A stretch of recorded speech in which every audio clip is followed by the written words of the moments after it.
हाय सांग मैंने आपण मैंने केमती अच्छा आशा कर मैंने भल थे मु भी भलरे अच्छी।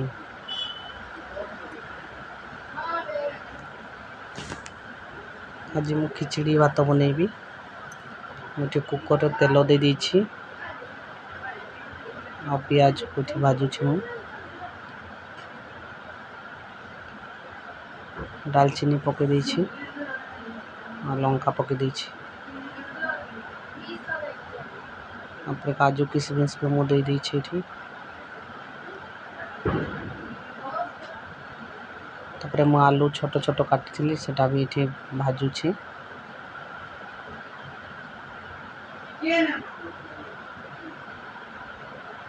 एठी टमाटर काटिथिली सेटा भी पके देली टमाटर। तापरे मु लंका गुंडा जीरा गुंडा धनिया गुंडा मीट मसला पके देकी एटा भाजुछि।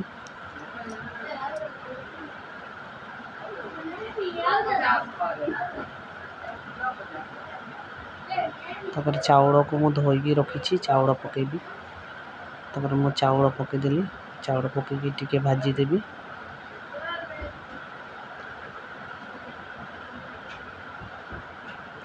तापर मु पानी दे देबी। पानी दे देछि 2 गिलास पानी देछि। तापर मु घोड़े की सीटी बजे देबी 2 सीटी बजे देबी। सीटी बजे की खोली की देखला बेलको मोर पलव भात हो जाइछि।